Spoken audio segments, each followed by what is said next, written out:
Are you due to sit SCA? Maybe you've been thinking about this exam and you're stressed. In this video, I'm going to share with you a conversation I had with Professor Neighbour, who shares his perspective on the new SCA exam. By the end of this video, I'll give you a free downloadable guide that you can use to get started with video consultation. A simulated consultation assessment, which is coming on stream, all being well, this coming November.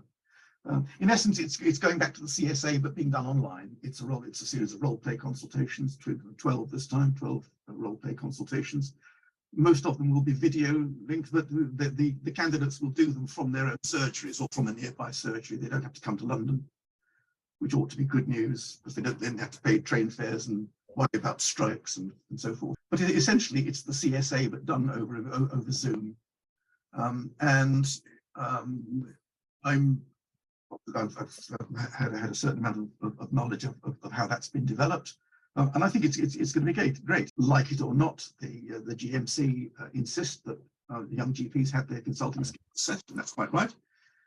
This, I think, is getting the best of both worlds. It's getting the reproducibility of the old CSA, so that it can be as fair and valid and reliable as possible, but much more convenient for the candidates who won't have to travel.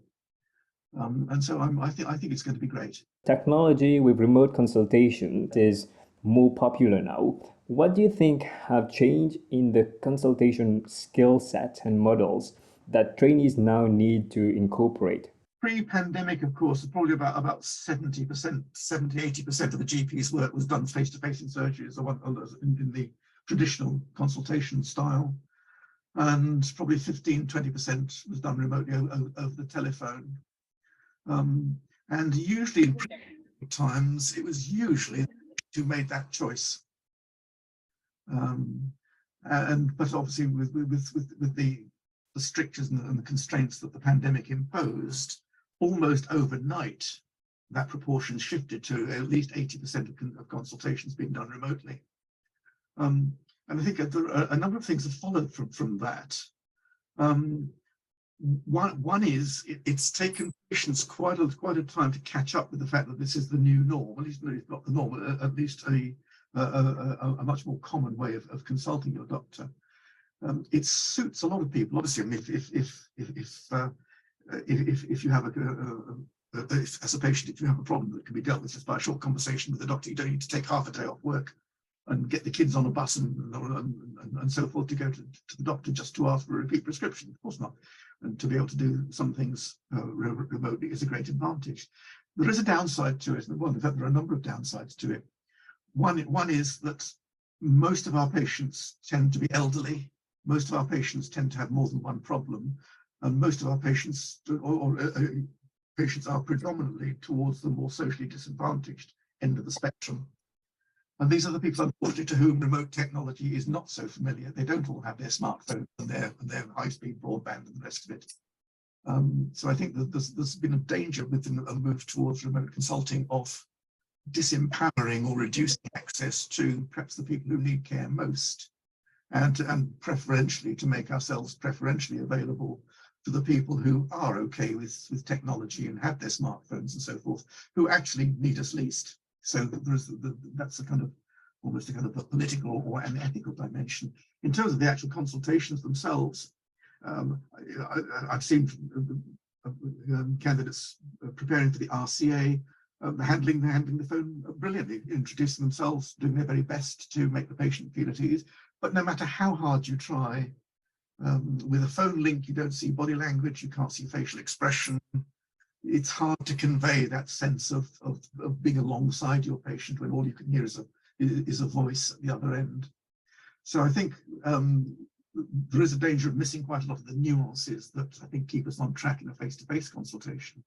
And video goes a certain amount of the way towards reducing that, but not the whole way. If you found this video useful so far, you might be interested to download a free copy of the SCA Blueprint, where I go in detail how you can plan your preparation. Click the link down the description below to download your free blueprint. Listening is something that not everyone can do it very well. You probably have experience among trainees when you were an examiner. What do you think are common pitfalls people make in the listening and not picking up cues? What usually gets in the way of doing that is too much of our own internal dialogue.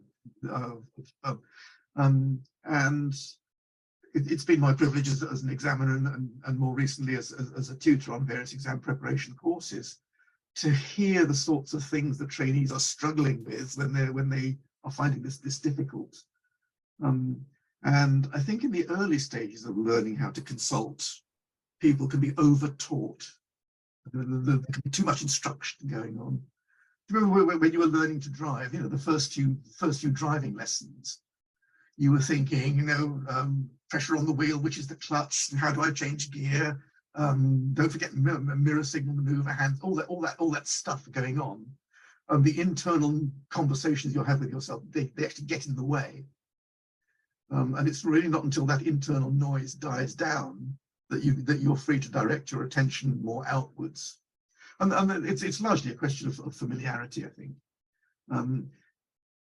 It's been my impression, I don't want to overgeneralize this, it's been my impression certainly during the RCA years that because the exam pressure is so intense, people are tempted, I think, to take the exam too soon, really before they're ready to, before they've had a chance for the instructions in their head to die down to manageable levels. I mean, going back to the driving analogy, I'm sure every now and then you will remember mirror signal maneuver or those things that we talk about, but they don't dominate your thoughts. They only come into play when somebody hoots at you and makes you remember that you've perhaps behaved inconsiderately. So I think how shall I illustrate this? Another strand to my life has been Zen Buddhism. I've been Zen Buddhist since my early 20s, and there are lots of good stories in Zen, and there's one that's relevant here. All Zen Buddhist stories concern a young monk going to a master and asking for guidance. That's the setup in all Zen stories. And the one I have in mind is of a young monk who goes to the master and says, "Master, how should I lead a perfect life?" And the master replies, "First, make yourself perfect, and then live naturally." First, make yourself perfect, and then live naturally. In other words, put the work in early, learn as much as you can, gain as much experience as you can, and then on the day when you're faced with a real challenge, just rely on your instincts and do what comes naturally. And I think that philosophy, I think, also applies to young doctors learning consulting skills for the exam purpose.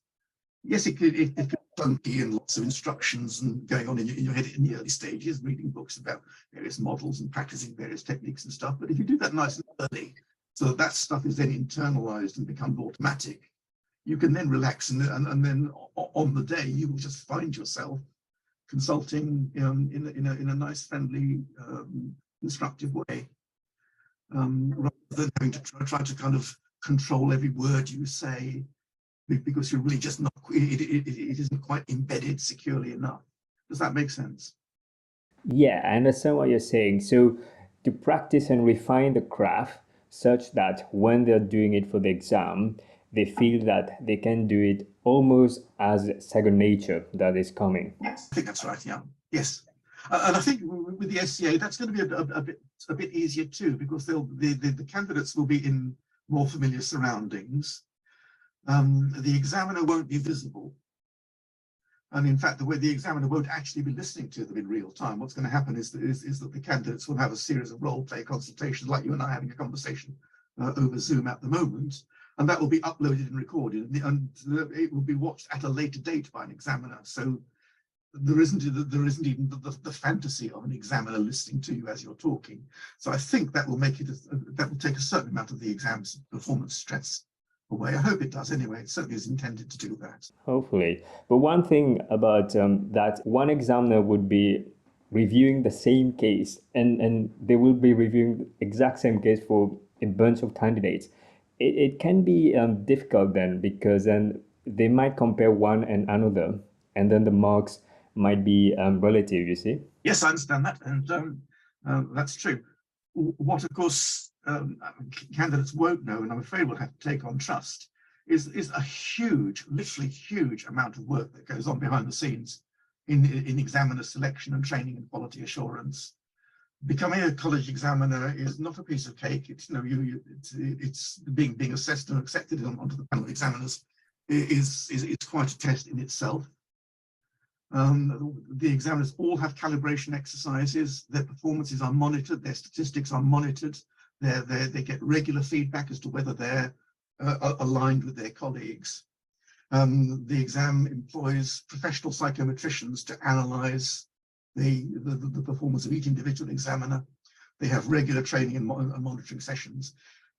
It's as good as it can possibly be made. Ultimately, I mean, there's no dodging the fact that if you're assessing a complex skill, somebody's interpersonal behavior, ultimately it does come down to somebody having to make a judgment.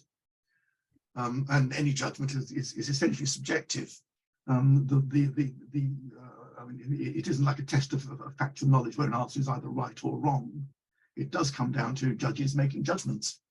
And so all that can be done and all that needs to be done is to make sure that you select people whose judgment is reliable, that you monitor their performance and you keep them well trained, so that you can minimize the discrepancies between them, the variance as it's called.